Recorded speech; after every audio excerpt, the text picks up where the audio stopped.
welcome everybody to tonight's training for the CSA evaluation by New Jersey school boards, and Mary Ann Friedman presenting for them. Mr. Brown, due to my voice, could you do the rest of the opening? Sure thing. I would ask for everybody to please stand for the Pledge of Allegiance. I pledge allegiance to the flag of the United States of America and to the republic for which it stands, one nation, under God, indivisible, with liberty and justice for all. All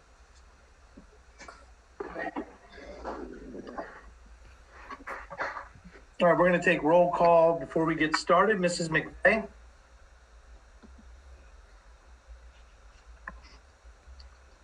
Mr. Dalio? Here. Mr. Rossetti? Present. Mr. Williams, we got you. Ms. Chambers? Present. Thank you. Ms. Papakua? Yes, here. Ms. Palladino? Ms. Hannadel? Yes. And Mr. Bartlett? I am here. Thank you. All right, the next item up is the approval of tonight's agenda. Can I have a motion to approve all in favor of approving the agenda as presented for the evening, please say aye. Aye. Any opposed, please say nay. All right, that motion carries. We're going to move on next to the work session. I'd like to introduce to everybody Ms. Mary Ann Friedman from NJ School Boards. And Ms. Friedman will take over with tonight's presentation. After the conclusion of the presentation, there will be an opportunity for residents forum, board forum, and adjournment. So we anticipate about a 30-minute presentation, right? That is correct. Great. Well, the floor is yours. Okay, if I could share my screen. Yep.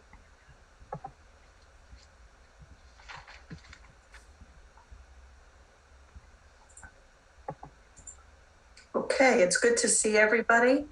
I can't believe it's been a month since I've been able to see you guys, but it's good to see everybody. Welcome. Thank you for inviting me in.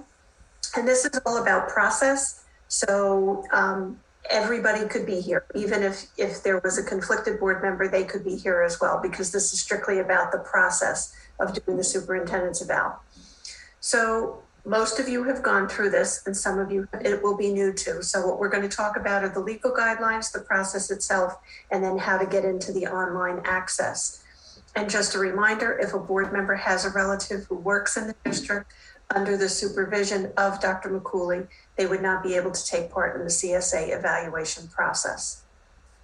So there are a couple of things with the legal aspects and the guidelines. NJSA, which is New Jersey Statutes Annotated, 18A has to do with education, and that talks about 17-23.3A talks about the board evaluating the performance of the superintendent at least once a year.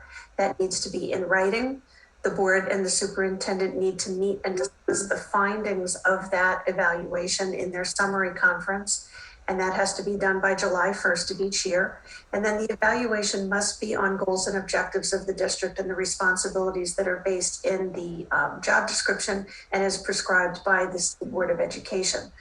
So the important piece here is that it has to be at least once a year. It has to be in writing. The board and the superintendent have to meet to finalize the evaluation and for the superintendent to be able to address the board and the board to be able to address the superintendent, and that the evaluation has to be based partly on goals, on district goals. And you set district goals every year, so that's not an issue. Then New Jersey Administrative, forgot what the C stands for. Administrative Code, I'm sorry. Boy, funny how things just fly out of your head, isn't it? Also states that it has to be an annual performance and it has to be completed by July 1st. So it has to have areas of strength, areas that are in need of improvement, any recommendations for professional growth for the superintendent, and indicators of student progress and growth. And then summary conference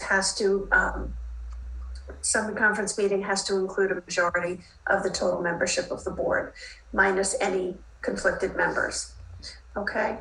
So last year there was an extension to July 30th or July 31st. Rather, we do not have any indication that there will be an extension this year. So we're really encouraging our boards to really make sure that they get moving on this and actually configure that July 1st is going to be the deadline. So that means from soup to nuts, everything needs to be done. So in CUSAC, which is the Quality Single Accountability Continuum that all public school districts are monitored by the State Board of Education, one of the governance indicators says that you have to have established a policy and a contract with the superintendent to annually evaluate her, and that it reflects that your highest priority is student achievement. And it also has to state that each new board member has received training on the CSA evaluation. Now, tonight's training does not actually count for that. The superintendent evaluation process that counts towards the board members' training is in Governance 1. So any new board members will need to take Governance 1 this year, excuse me, which is new board member orientation. And then the other piece is that the board has to complete the superintendent's evaluation for July 1st in accordance with New Jersey Administrative Code. And both of those give you 13 points. So this is something that we feel is really entirely in the board's control. And so it would be silly to lose those points. And I know you've been doing this on an annual basis. This is a calendar that you probably can't see too well, but I'm going to be sending you the PowerPoint following this meeting. Also this calendar in a Word document so you can see it, and several other documents that I think will be helpful to you when you're taking a look at when you want things done. So part of this is to talk about having the superintendent has to start off the process. So Dr. McCooley will need to kick this off by entering her goals, giving herself a rating. So she self-assesses herself, and then writing any comments and dropping in any hyperlinks to evidence that she has achieved those goals or that she has made progress towards those different goal areas. And then with the new evaluation system, which came out a couple of years ago, so this is the one that you'll be using if you choose to use this evaluation, it also, the superintendent is also able to insert hyperlinks towards the standards to help you to see what those indicators are that would demonstrate how the superintendent has done towards meeting or achieving those standards. We suggest that you start this by mid-April anyway, for the superintendent to drop in their district goals and their hyperlinks. And we usually strongly suggest the superintendent provide an update on how they have been doing towards the district goals prior to dropping in the goals in the online process. So that way, when you get your invitation to go in and to complete the superintendent's evaluation, it's pretty fresh in your mind. Then board members really need to complete their online their portion. You'll all get an email. Every board member will get that email. So if you have a conflict of interest, you just need to disregard that and not take part in it. But every board member will receive an email letting them know that the superintendent has completed their portion, and it invites them and gives them directions on how to complete theirs. We suggest that you do that by mid-May, have everybody complete it. And you'll see that we have suggested timeframes there, and then you can drop in your timeframes when you would like it to be completed, because from that time, once the compilation reaches the board president, you'll need to have at least 2 to 3 meetings in executive session. The first meeting will be for the non-conflicted board members only in executive session, having rights to the superintendent. And that's where the board members will have a conversation about the compiled results. And I believe you did this all last year virtually, so you would probably be doing it again virtually unless you're meeting in person now. But you would meet in executive session, again, having rights to the superintendent, and have a meeting to discuss what the compiled results look like and to identify what the majority opinion of the board is. That then gets typed into a summary document, and I have a template that I will send you when the compilation is done. And that would be typed into that summary document. Then very oftentimes the non-conflicted members of the board want to meet in executive session again, having Rice, the superintendent, to review that summary document to make sure that it does clearly reflect what the majority opinion of the board was. And then the next meeting you would have would be your executive session with the superintendent. And that's where you would have your summary conference before July 1st. And that's where the superintendent has been given the written summary document about 24 to 48 hours before your meeting with her, so she can read it over and process and digest it. And that summary conference by July 1st is where the superintendent gets to address the board. The board gets to address the superintendent, and the minority opinion, if they would like to be heard, can state what their opinions were at that time. Okay, then the board president signs it, the superintendent signs it, and you pretty much put that to bed and you start all over again for next year. So the evaluation really is a fair and comprehensive evaluation tool. This was developed between the members, some of the members of ASA, which is the Association of School Administrators, and NJSBA. And so this really has been a very collaborative effort, but it provides you with documentation. It gives you multiple sources of evidence. It gives you ratings, self-ratings, and then the board gets to rate the superintendent as well. It talks about the criteria, goals, and standards and indicators underneath each of those. You can provide written comments, as can the superintendent. Then you'll determine what the majority opinion of the board is, and that goes into that summative report. And then you have your evaluation conference, which is that face-to-face conference with the superintendent. And again, that's where the minority voice can be heard if they so choose to express themselves. So the steps in the evaluation process are developing the annual district goals and setting those goals. That's usually done over the summer, the early fall. Hopefully the board receives regular progress reports, usually 3 times a year or 4 times a year.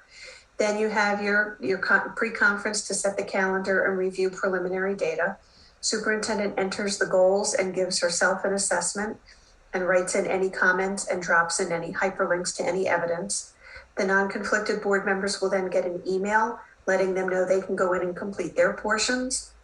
So they do their assessment, and then board members meet to review the compilation, write the summative evaluation, and then the full board meets, the non-conflicted members only meet with the superintendent again to review the evaluation.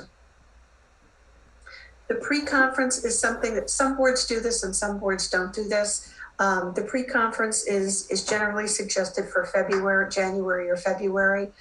This isn't something that needs to absolutely be done, but we do suggest that you strongly that you identify what evaluation tool you want to use so that the superintendent and the board each know what the evaluation tool is going to look like. And then have that progress on the attainment or this progress towards the district goals. Excuse me.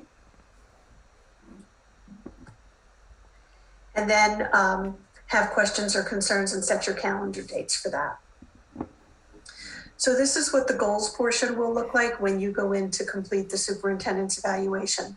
What you see in red is what's inputted by the superintendent. So she'll drop in her goals. You can have up to 5 district goals. She'll give herself an assessment, whether she feels she's achieved the goal, satisfactory progress has been made, or little or no progress has been made. And then she'll be able to type in comments. When you receive your invitation, your email invitation to go in and complete your evaluation portion, you'll only see what the superintendent has written. It'll be grayed out, so you will not be able to change anything that the superintendent has written, but you won't see if 4 people on the board completed their evaluation before you go in, you will not see what they wrote until the very end, until the compilation. And keep in mind that nobody's ratings or comments are designated to the board member themselves, so they're considered to be anonymous. Okay, so you would go in, you would see what the superintendent dropped in for the district goals, what their assessment was, and then what comments they had and any hyperlinks that they've added as evidence to show that they had worked towards that goal or had achieved that goal. Then the standards, we have a standards section also, and we have 6 different standards that the board will be able to look at. And they really do reflect the qualities and the value of the leadership work that the superintendent needs to do that's integral to student achievement. And they assist the board in identifying areas of strength for the superintendent, and then any areas where the board feels that the superintendent may need to focus more on in the upcoming year. So these are the 6 standards: mission, vision, core values, governance, ethics, and professional norms, operations management, curriculum instruction, assessment, and school improvement, community of care, equity, and family engagement, and then professional capacity and community of school district personnel.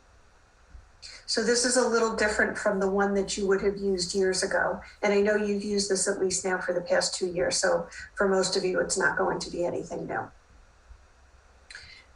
So this is the first standard, mission, vision, and core values. And you see there's a definition there of what the standard is. The ratings then all have definitions that are particular for that specific standard. So the definitions for each of the ratings will be a little bit different dependent upon the standard. Okay, but you'll see there's exemplary, there's proficient, there's area for growth, unsatisfactory, and then not observed. If a board member doesn't feel that they've observed enough to be able to rate the superintendent as exemplary, proficient, area for growth, or unsatisfactory, they should click on the not observed. That does not count for the superintendent, nor does it count against them. It simply means that the board member didn't feel they had enough information to provide a rating in that particular area. So then underneath that, you would see, underneath the definitions, you would see the sample resources for standard 1, which may include, and again, these were things that the sample resources were developed by the group from ASA, the Association of School Administrators, which is superintendents in New Jersey, and also with New Jersey school boards. So you will see different items in there that could be used to stand as sample resources or evidence. And then the links would be provided by the superintendent. And we always suggest to the superintendent when, after they do this, before they submit it, that they check on a different computer outside of their work computer to make sure that those links actually take them someplace. Because anything that's typed into that selected evidence for those standards, once you hit the space bar at the end, it becomes a link. But it may not go anywhere if it's not an actual hyperlink. So we want the superintendents to make sure that it actually will take the board members to that particular area. Then you'll have indicators underneath that. So this is all on one page. And you'll see that the mission and core values, again, it's defined there. And then there are indicators there. And you can check off each indicator as exemplary, proficient, area for growth, unsatisfactory, or not observed. And you can see here that this particular person put down 4 areas of proficiency and 2 areas that they felt the superintendent was exemplary in. Then at the very bottom, we ask you as a board member, when you're doing this individually, to decide what you feel is the overall assessment of that particular standard. And so because this person had 5 indicators that they felt were proficient and 2 that were exemplary, they felt that the overall assessment of this particular standard was proficient, which makes sense. And then there will be an area for comments for the board members to make. And we also always suggest really strongly, if you whatever your rating is, that you add comments, because it helps to let the superintendent know eventually when she sees the summary report, why the board felt that somebody was exemplary in one area, proficient in another, or they felt that it was an area for growth. So anything that you put in there, the superintendent and the rest of the board will actually appreciate if you enter in some comments so that they can be looked at as well. So after that, I will compile the responses for you into one compiled document.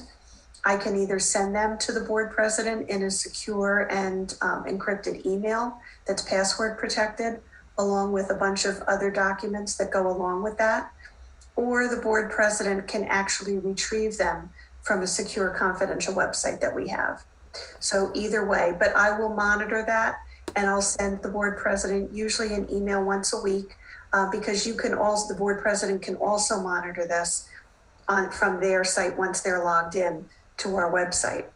Then you'll need to send a rice notice to the superintendent about meeting in executive session. You only meet in executive session to review and discuss the compilation to determine the majority opinion, and those are only non-conflicted members of the board. Then the board president or a designee writes the annual performance report.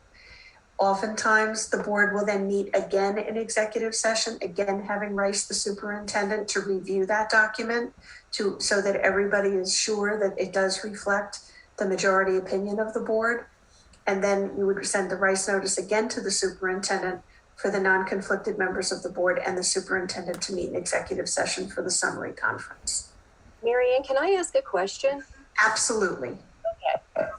Just clarification. Does Dr. McCooley participate in all 2 or 3 meetings or just in the last one? Just in the last one. Which right for all 3? Right. It's just the non-conflicted members of the board that meet in the first and second one. And even the business administrator and board secretary are not there. So if you meet virtually, you would have to do an open, you always have to open to the public.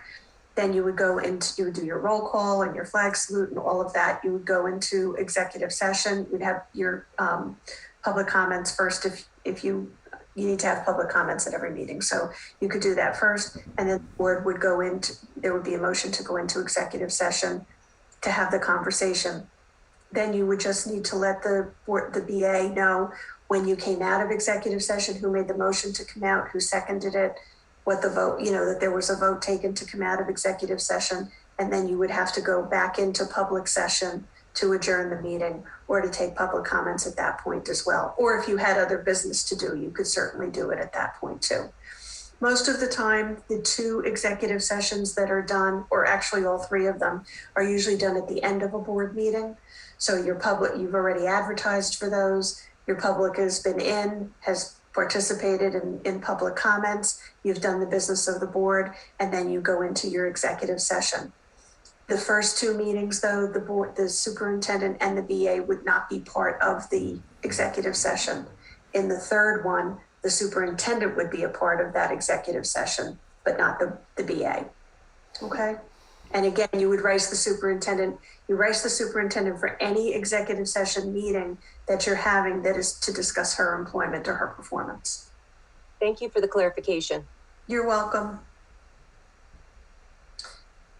So this is what the district goals overall assessment will look like in the template that I send you. So you'll see that you would just fill in what the superintendent's name is, the district name, what date you met, how many goals there were, and then you would be able to mark down whether the majority of the board felt the goal had been achieved, satisfactory progress was made, or little or no progress. And then those supporting remarks become important to let the superintendent know why the majority of the board felt the way that they did, regardless of whether it's because the goal's achieved, satisfactory progress has been made, or little or no progress has been made. And those are the things you're going to discuss when you have your first meeting in executive session, having Rice, the superintendent, to discuss the compiled results.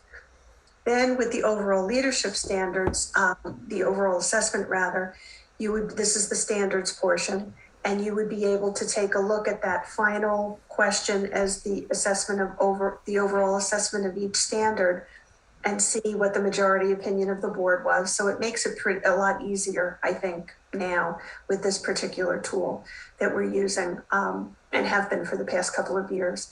And then you would be able to, again, look at the resulting remarks and add anything in there that helped to substantiate why the majority of the board felt it was either exemplary, proficient, area for growth, or unsatisfactory. Then there's an overall strengths and growth areas portion. You can check more than one box, and it's based on the standards. So you can check more than one box, as I said, and then you can put supporting remarks in there as well. And then of the 6 standards that might require professional growth and improvement, you can also check more than one box and add in any supporting remarks that the majority of the board agrees on as well. Okay, the important thing to know here is that summary document is the majority opinion of the board, so it must reflect the majority opinion of the board. Non-conflicted members then and the superintendent need to discuss the evaluation by July 1st. You've raised the superintendent. Hopefully share the narrative, that summary document to the superintendent before the conference. We suggest 24 to 48 hours. And then make sure that you have a majority of the total membership of the board present that are not conflicted. The minority opinion can then be expressed at that summary conference. Marianne, Yes. it's Kim. Hi, Kim. Didn't we always do like Thursday or Friday? It was dropped, and then we do it again on Monday. We had the meeting last night, I think, on Monday. So it was more like 3 or 4 days, right? Or is 24? Say that again. So the amount of time for the you just want the superintendent to have that summary document, that summary evaluation. Yeah, usually it was more than 48 hours is what I'm That's saying. fine. That's fine. Okay. We don't suggest that they get it when you sit down at the table. Exactly. Conference, because, you want them to be able to read it and process it. And, it's just easier for everybody if they've read it beforehand. Yeah, and I'm just saying it's usually more like 3 or 4 days that we usually took. That works. Okay. That works. And so this is our website, www.njsba.org. And that's the landing page. When you scroll down to the very bottom of the landing page, you'll see on the bottom right, online evaluations for superintendent and boards. Can you all see that clearly? I just moved everybody's picture because I thought it was blocking off the right. Okay. Then you'll see the online board self-evaluation and the online superintendent evaluation. And I can talk to you about the self-evaluation. That'll just take a couple of minutes at the end if you would like. But you would click on begin the CSA evaluation process now. And again, I'm going to send this to you in a PDF so you'll be able to see all of this. So you would click on that link. And then it will take you to making sure that you are the person that you say you are and that you are on the board that you're supposed to be on. So it'll ask you to confirm that you are a Pinelands Regional Board member and that you are starting the evaluation, and then you'll be able to move forward. So some of the things that we really want you to consider are that this is not a one-time a year event. It really is something that you should be thinking about most of the year. And you can be accumulating that evidence, and the superintendent has been accumulating evidence to be able to drop in those hyperlinks for you. We want you to think about the performance over the school year. So this would have started July 1st to June 30th. Now, the truth of the matter is that in order to get it done by June 30th or July 1st, you need to start this process pretty early. But keep in mind that the superintendent has until June 30th to complete those goals that were set, that were established back last year. So most of the time, unless it was a shorter term goal, like the goal was to be completed by January or February or March, you're going to be looking at whether satisfactory progress is being made toward that goal, okay? And then think about the full year in review, not just your last conversation with the board, with the superintendent, whether that was positive or negative. Think about the year in review. Make sure that you're getting and asking for those updates on the progress towards the achievement of the goals and having that two-way communication, because that's really critical. And then it is really the responsibility of all eligible board members to fully participate in this process. It's next to hiring your superintendent and appointing your superintendent. It's the next most important thing that you will do all year long. Okay, any questions on the superintendent's evaluation?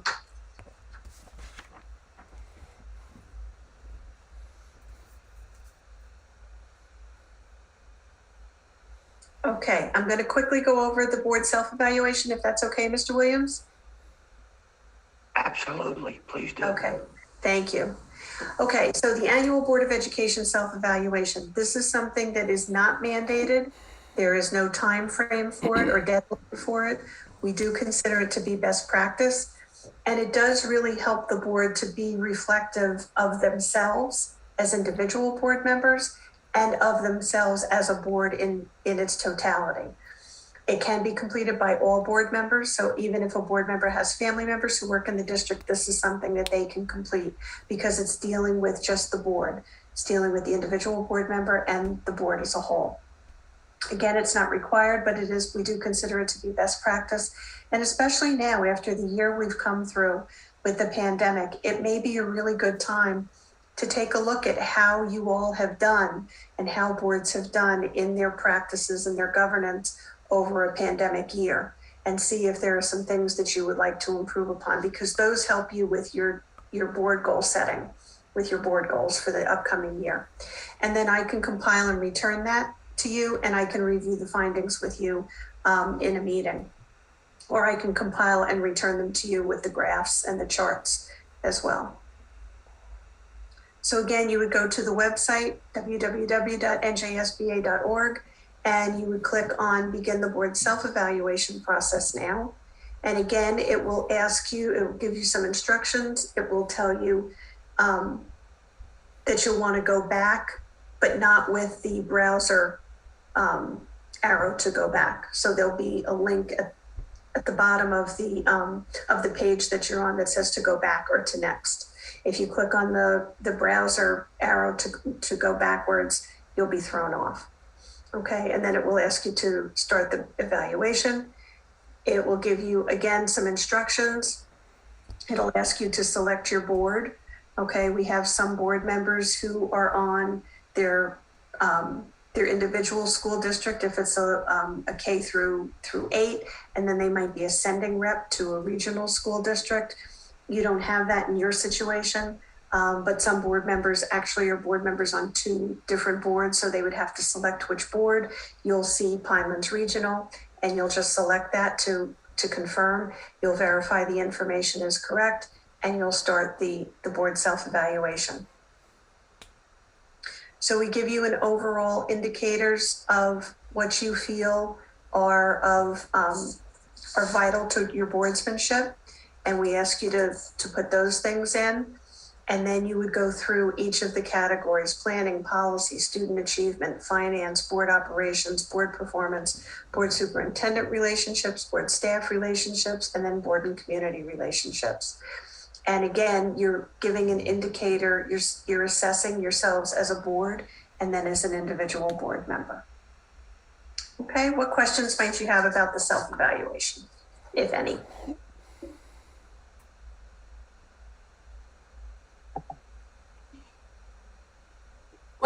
Hi, Marianne. Hi, Karen. Question about timing. So what's the timing for the board evaluation?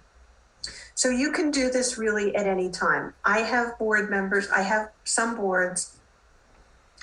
First, let me go back. When we all had April elections, boards did their self-evaluation and the CSA evaluation at the same time, okay? Because you would have a new board coming on in May. Now we don't have that. Most boards, I think 97% of the boards in the districts in the state have gone to a November election.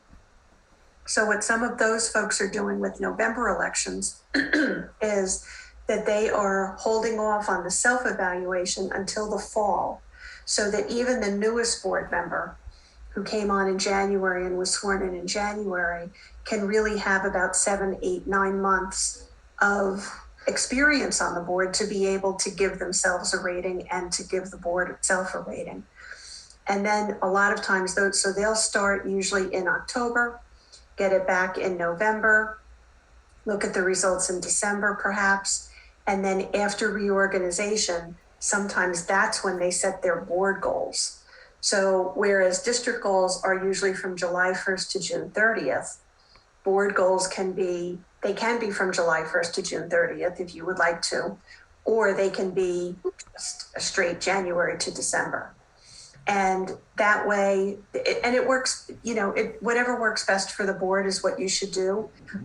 Because a lot of boards said, well, if we do this now, we have some new, I have one board that has 5 new board members, and they were like, they really don't have, especially with the pandemic and with meeting virtually, they may have only had 4 board meetings, by the time they're doing this. So they've decided to wait until the fall to be able to do it.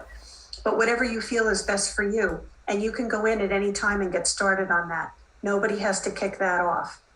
Superintendent's eval, the superintendent has to start it for you to be able to. But the other piece is on that landing page for NJSBA, when you go to the bottom right and you click on online evaluations, there are resources in there. So if board members want to take a look at what the actual evaluation looks like, you can actually see that. It's a template that's down there that you can take a look at and go through, even before Dr. Cooley has entered her goals and you've gotten your notification, so that you have some kind of an idea, especially if you're new, as to what those standards look like, what those definitions look like. Get familiar with the tool itself. But the board self-evaluation can be done at any time. So you all would really need to make a decision as a group as to when you wanted to do that. All right, thank you. You're welcome.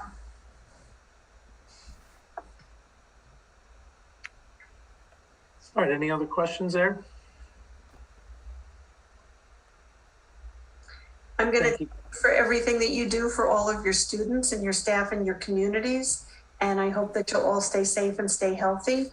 And if I'm going to send this off to Mr. Williams and the Vice President as well, the Superintendent and the BA, and ask them with a bunch of attachments and ask them to send it out to all of you. Mr. Brown, is it okay if I stop sharing? Yes. And Yep. My piece is done. So I don't know if you all have something else that you need to do after this. Yep, we just have to go through the public meeting formalities. Thank you very much, Ms. Friedman. Okay. Always good to see you. I have one question. If I leave, am I going to throw you all off? No. Okay. I've done that. All right. Thank you, everybody. Good night. Thank you. Good night. Thank you. Thank you. Bye-bye. Thank you. Mr. Williams, do you want me to continue? Yes. All right, the next item up is Residents Forum, General Topics. Board Policy 0167 encourages community participation in every meeting. However, the board requests the public respect a reasonable time limit when commenting on agenda items. The floor is now open for public comment. We have a pretty limited number of attendees, so I don't see anybody additional on there right now. We can move to the forum. Would any of the board members have any contributions for board forum tonight? No, thank you. I do. I don't know if everybody's heard, but our girls volleyball team just won the South Jersey Group 2 championship maybe about. Yeah, So that's great. that's awesome. I don't know. I saw a video of like the last play. They won the point on the last serve, and the other team, it came off their hand and went out of bounds, and that was the winning point. So, yay!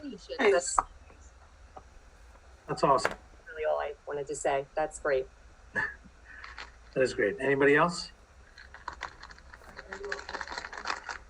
All right. The next item on the board's agenda is a motion for adjournment. Can I have a motion? Motion. Second. Ms. Thank you. Hanadel, Ms. Paklakua, thank you. All in favor of adjourning the meeting at 7:38 p.m., please say aye. Aye. Aye. Opposed, please say nay. All right, that motion carries. We're adjourned at 7:38. A reminder to the general public, the board has a special meeting again tomorrow night to briefly review the K-12 regionalization feasibility study. And the next regularly scheduled meeting of the Board of Education is next Tuesday, April 27th at our normal time. So thank you very much, everybody, and have a great evening. Thank you. You too. Good night.